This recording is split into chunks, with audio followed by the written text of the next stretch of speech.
On rassemble une ville de 80 000 habitants sur 10 hectares pendant 3 heures en les faisant arriver, repartir dans des bonnes conditions. Parce qu'ils nous ont enlevé toutes les usines qu'il y avait dans le coin, il faut bien qu'ils nous apportent quelque chose d'autre maintenant. Ça a un poids important, un stade. On le voit, je veux dire, dans tous les débats qui existent sur les grands travaux. Ça va peut-être relever le standing de la plaine, parce qu'il y en a besoin. Non seulement il n'y aura pas que le foot, quand il y aura des espèces de cons qui viendront chanter, faire la danse des ours, on va être emmerdés avec ça. Dans certains quartiers, immeubles vétustes et insalubres, un ensemble urbain Magnifique. On craint une pollution nouvelle. 120 logements ont été démolis. Depuis 13 ans, on a fait pétition sur pétition. Vous avez qu'à laisser tel que c'était, c'est de l'argent foutu en l'air. Le pont sera terminé dans moins de 2 ans. C'est fini, c'est une page qui va être tournée. Il n'y a jamais eu aucune concertation. Tous les dysfonctionnements de la société urbaine. Besoin de renouveau.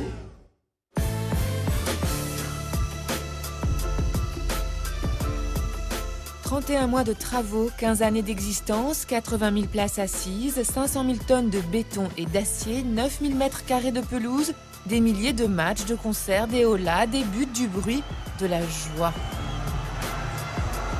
Depuis le 12 juillet 1998 et la victoire de l'équipe de France en Coupe du Monde, le Stade de France est entré en première place dans le patrimoine des grands équipements sportifs français. 15 années plus tard, le stade maintient son activité d'accueil du public, mais le contrat passé dès l'origine du projet entre l'État et le constructeur Bouygues a été récemment remis en cause par le gouvernement, encourageant les principaux clients du stade, que sont les fédérations de football et rugby, à revoir les contrats qui les lient au Stade de France.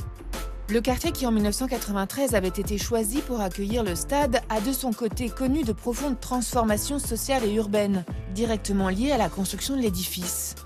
La plaine Saint-Denis industrielle des années 50 a laissé place à un quartier d'affaires en pleine expansion dans la dynamique du Grand Paris.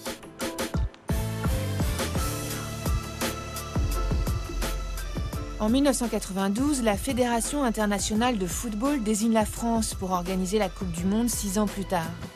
Le Parc des Princes et ses 60 000 places situées à l'ouest de la capitale ne pourra accueillir seul tous les matchs parisiens de la Coupe du Monde. Il faut bâtir un autre stade, plus grand, plus beau, un stade à la hauteur du prestige de la France et de sa capitale. 93, on décide d'être candidat. 94, on est sélectionné, on commence à faire les premiers dessins au mois de janvier, février. Un des 4 architectes. Donc c'est là que ça commence, parce qu'on est dans le stress du concours, on est dans le début de la conception.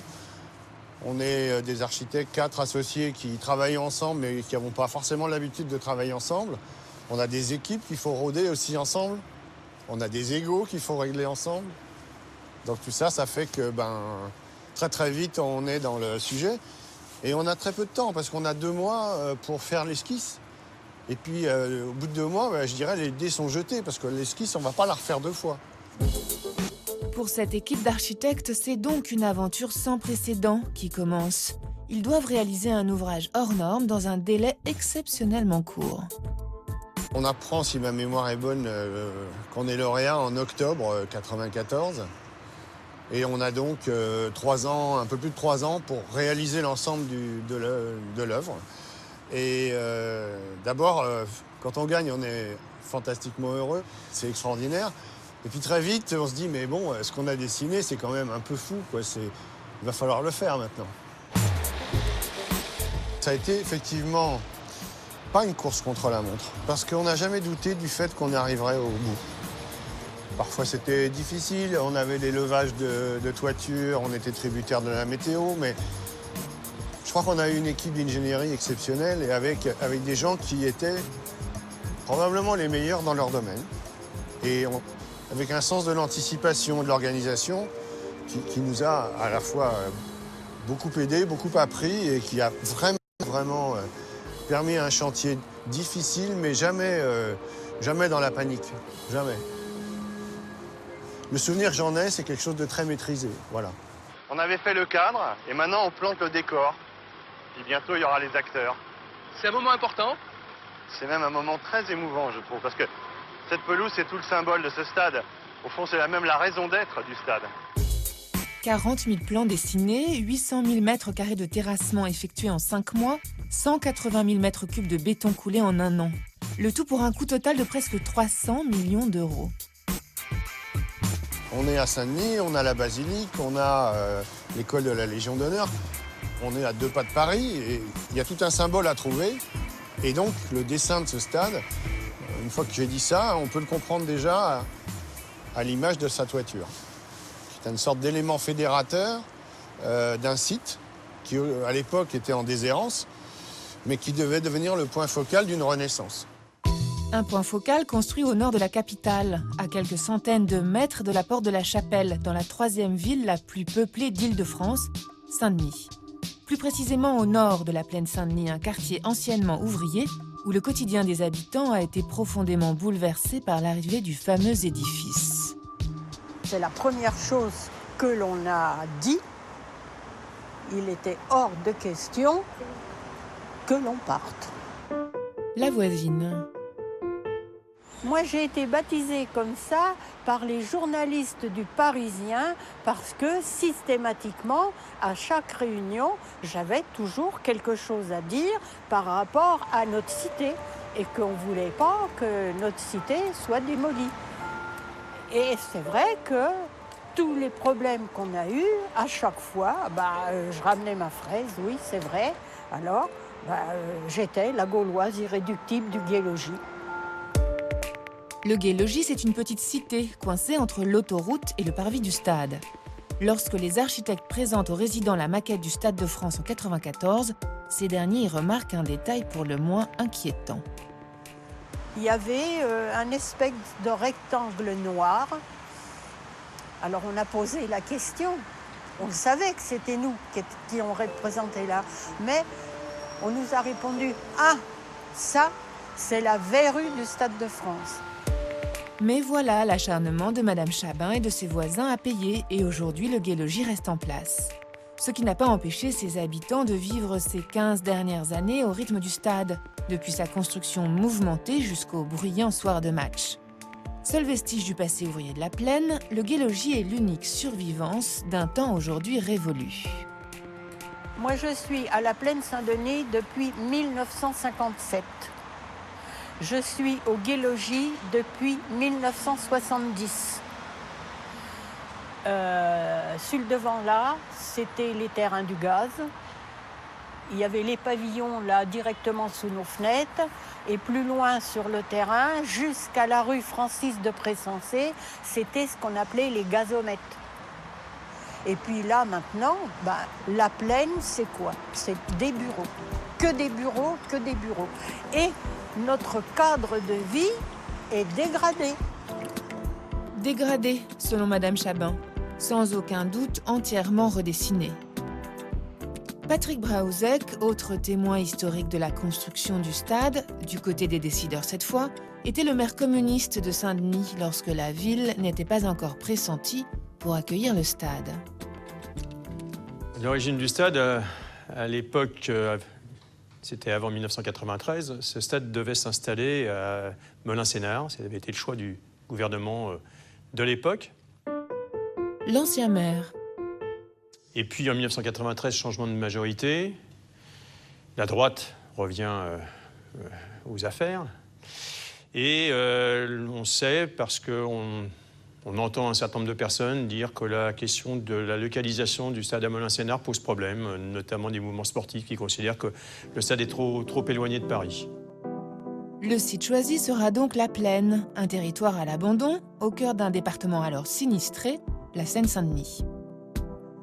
Pour bien comprendre ce qui s'est passé entre 1993 et aujourd'hui sur ce site, il faut peut-être d'ailleurs revenir un peu en arrière et bien mesurer que nous avions eu pendant toute une période, pendant 20 ans, de 1965 à 1985, le départ de un peu plus de 20 000 emplois. Donc toutes les grandes entreprises du territoire étaient parties, double effet délocalisation organisée par la data et désindustrialisation de la région Île-de-France. Ça a laissé des traumatismes urbains et humains, des grandes friches industrielles, puisque sur les 700 hectares de la plaine, il y avait à peu près 400 hectares de friches industrielles.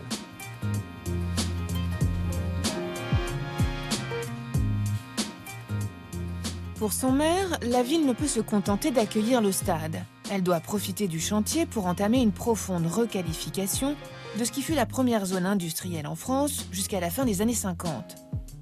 Patrick Braouzek a donc contribué à faire du Stade de France le cœur d'un renouvellement urbain du nord de Paris. Entre le Stade de France et le périphérique s'étendent 650 hectares de friches industrielles, la plaine Saint-Denis.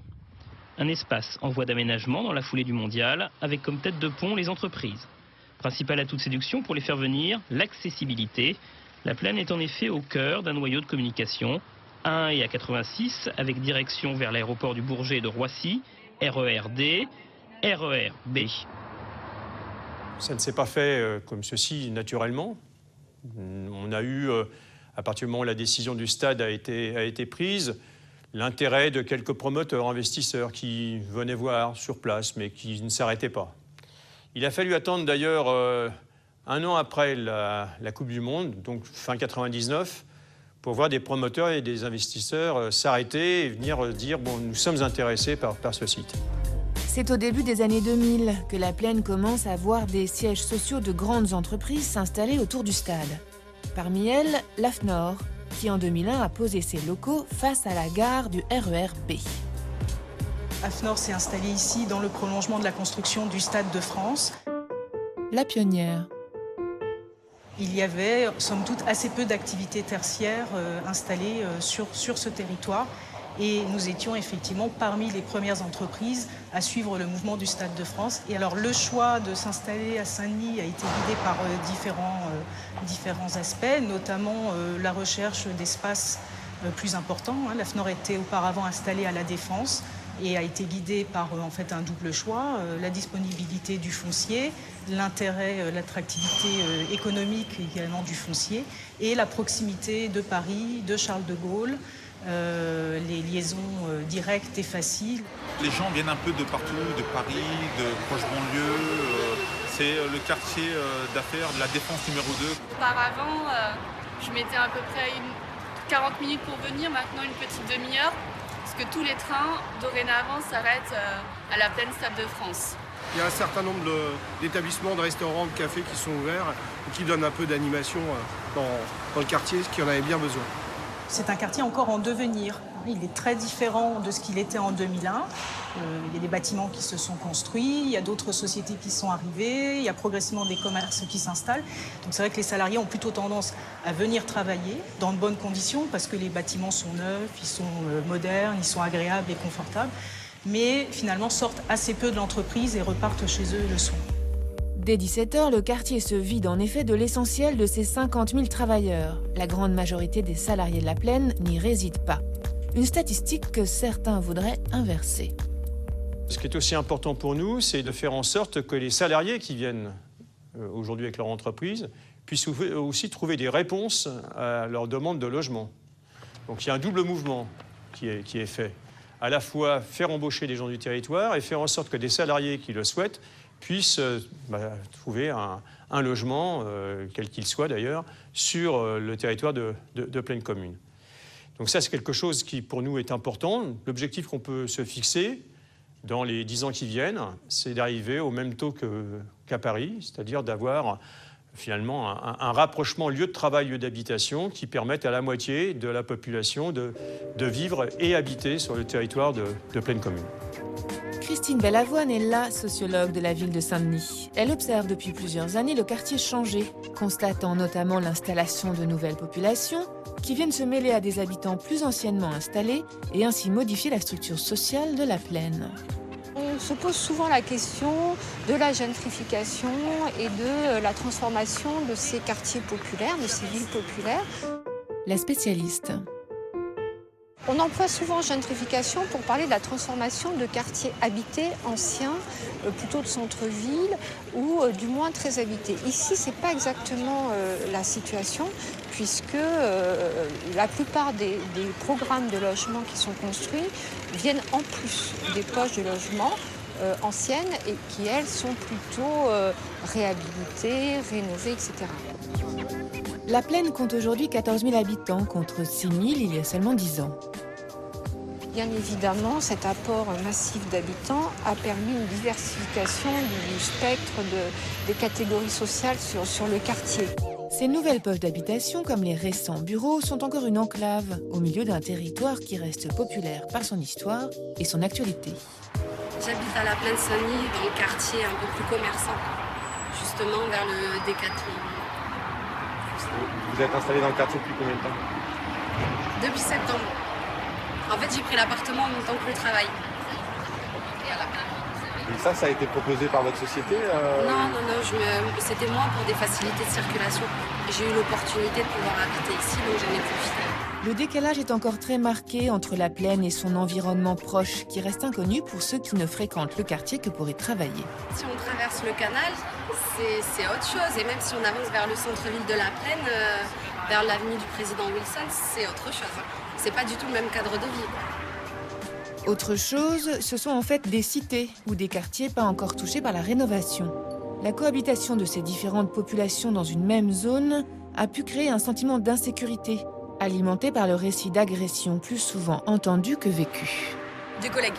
Personnellement non, puisque je palliais justement à ça, mais des collègues, oui effectivement. Et des agressions, des vols, chez SQLI d'ailleurs. Des gens qui ont été frappés, des téléphones arrêtés, des agressions telles qu'elles sont aujourd'hui, c'est-à-dire violentes, gratuites, des fois. C'est vrai que ces salariés arrivent à la plaine, ont pu se poser des questions sur l'endroit où ils arrivaient. Bien évidemment, c'est pas un territoire qui était connu auparavant pour eux. Donc il y a un service de médiation, partenaire pour la ville, qui est missionné pour parler avec les salariés et donc faire ce travail de médiation entre le territoire et puis les salariés du territoire. Donc vous êtes là depuis... On est là depuis maintenant 2 ans. On travaille avec pas mal d'entreprises du quartier. On essaye d'être rassurant auprès des salariés. Et alors depuis 2 ans, il y a eu des évolutions quand même? Oui, on voit qu'il y a beaucoup moins d'actes de délinquance sur les salariés. Et par exemple, vous donnez une date, là, je ne suis pas en mesure de vous en donner puisque ça fait vraiment très très longtemps. Il n'y a rien eu? Il n'y a rien eu du tout. Alors, les gens se sentent peut-être en insécurité, mais il n'y a pas de problème pour moi de sécurité majeure sur la plaine Saint-Denis. Il y a de l'incivisme, mais je crois que c'est assez général malheureusement. Ce qu'il y a, il nous est arrivé d'avoir effectivement des voitures un peu abîmées, des vitres cassées, mais je crois que c'est le lot quotidien dans pas mal d'endroits, en Ile-de-France en tout cas.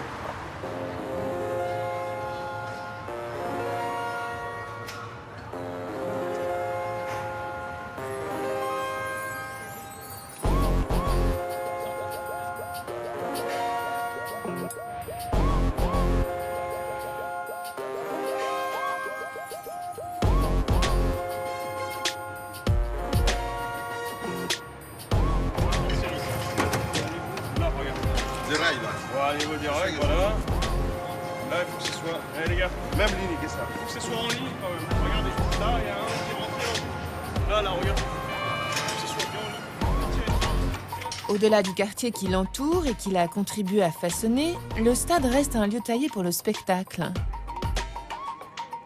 À raison de 2 millions en moyenne par an, ce sont presque 30 millions de personnes qui sont venues écouter Johnny, Mylène Farmer, les Rolling Stones, profiter des spectacles Ben Hur, Aïda et assister à des matchs de rugby et de foot. Dès ses origines, le stade a fait l'objet d'un contrat de concession accordé par l'État à un consortium composé d'un actionnaire majoritaire, Bouygues, à qui revenait la construction et l'exploitation du stade jusqu'en 2025.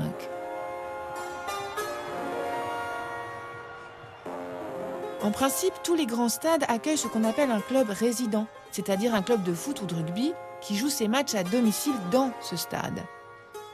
C'est comme ça que l'on assure la bonne santé financière d'un équipement de cette taille. Pour le Stade de France, c'est ce qui a, dès le début, posé problème. Il n'y a pas de club résident. Le consortium. Il n'y a donc pas de garantie d'organisation d'un certain nombre de matchs, généralement autour d'une vingtaine, quand on parle d'un club résident en football ou en rugby. Il y avait une ambition de créer une enceinte qui pouvait accueillir la France. Ces équipes nationales l'équipe nationale de football, l'équipe nationale de rugby et éventuellement un certain nombre d'autres événements. 6e étage. Ouverture des portes. Je crois que ce contrat, depuis le départ, il est fragile et il se fait au détriment de l'État. La ministre. Le constat, il est aujourd'hui très clair. Alors certes, la concession a été faite dans l'urgence pour accueillir le Mondial 98 et très rapidement, on a vu sa fragilité dès juillet 96. Il a fallu une loi de validation, c'est-à-dire une loi qui passe au-dessus de la décision du tribunal de Paris pour pouvoir sécuriser cette concession. De toute façon, pour la fédération, c'est un besoin naturel. On a besoin du Stade de France. La Fédération française de foot. À l'époque, le stade était plein. On était sur 98, on le gagne. On rendait compte que 99, c'était plein. 2000, c'était plein. On gagne 2000 championnats d'Europe. 2001, 2002, c'était encore plein. Je pense qu'à l'époque, on n'imaginait pas pouvoir trouver un équilibre sans club résident. C'est pour ça qu'il avait été institué, à l'origine, une indemnité qui compensait le fait qu'il n'y avait pas de club résident au Stade de France. Le consortium n'a jamais été déficitaire. Il a été excédentaire pendant toute cette période. Et donc les 114 millions d'euros de l'État depuis le début de la concession, ils ont servi finalement à de l'excédent au sein du consortium. Quand on est partenaire, à un moment, on s'adapte à des situations un peu nouvelles, on essaye de trouver des solutions et on fait des compromis. C'est précisément dans ce cadre-là que se sont organisées les discussions que nous avons eues avec l'État, en l'occurrence avec le ministère des Sports, et qui ont amené effectivement à ce qu'aujourd'hui, l'indemnité pour absence de club résident ne soit plus versée au consortium Stade de France. Nous avons pu obtenir donc que cette indemnité pour absence de club résident, elle ne soit plus due et qu'il y ait ces nouveaux accords qui soient à la fois ceux avec la Fédération française de football et avec la Fédération française de rugby. L'État s'étant désengagé de sa relation financière avec le consortium, les deux fédérations clientes du Stade de France se retrouvent dans une situation tout à fait nouvelle. Rien ne les empêche désormais de remettre en cause les accords qu'ils ont avec le consortium. C'est ce que la Fédération française de football, qui paye actuellement un loyer de 5 millions d'euros par an, a bien compris.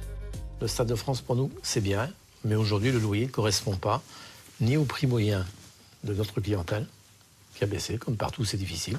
D'ailleurs, la ministre s'est dépêchée de rompre son contrat. Elle ne veut plus payer. Pas comment elle a réussi. Mais j'aimerais qu'elle me donne la solution pour ne plus payer, pour que je puisse renégocier. Je fais un appel à la ministre qu'elle me donne la copie de la lettre qu'elle a envoyée au consortium pour dénoncer un contrat qui était en cours. Je me propose de réaliser le même document avec des mots aimables pour rompre le contrat, mais rester au Stade de France dans l'avenir. Nous avons des relations commerciales.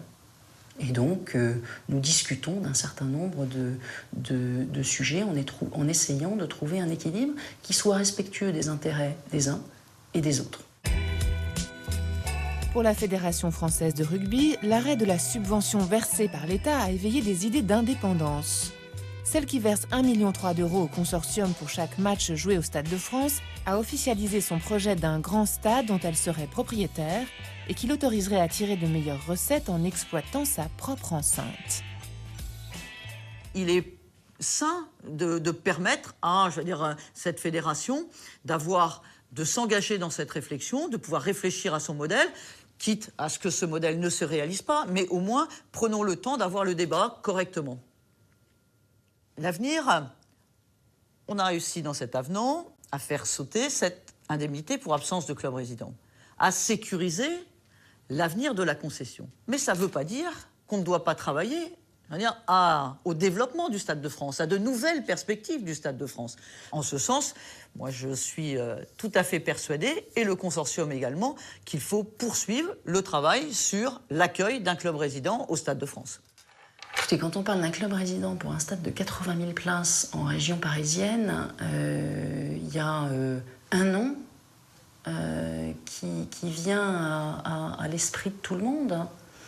Ce que j'ai compris aujourd'hui de la situation du Paris Saint-Germain, puisque c'est bien de ça dont on parle, c'est qu'ils avaient un stade, qu'ils y étaient bien et qu'ils ont de grandes ambitions pour ce stade. Voilà. Donc de ce point de vue-là, il me semble qu'un club résident à court terme au Stade de France, dans sa configuration actuelle de 80 000 places, me semble un sujet un peu compliqué. Sans le PSG, qui ne jouera probablement jamais au Stade de France sauf en cas de travaux au Parc des Princes, sans la Fédération de rugby, qui va tout faire pour construire son propre stade, l'avenir du Stade de France n'est pas menacé, mais reste incertain. 15 ans après son inauguration, il est toutefois déjà riche d'une glorieuse histoire et a permis à un territoire autrefois déshérité de se réinventer totalement et de s'inscrire solidement dans le futur du Grand Paris. Dans certains quartiers, immeubles vétustes et insalubres, un ensemble urbain magnifique. On craint une pollution nouvelle. 120 logements ont été démolis. Depuis 13 ans, on a fait pétition sur pétition. Vous avez qu'à laisser tel que c'était, c'est de l'argent foutu en l'air. Le pont sera terminé dans moins de 2 ans. C'est fini, c'est une page qui va être tournée. Il n'y a jamais eu aucune concertation. Tous les dysfonctionnements de la société urbaine. Besoin de renouveau,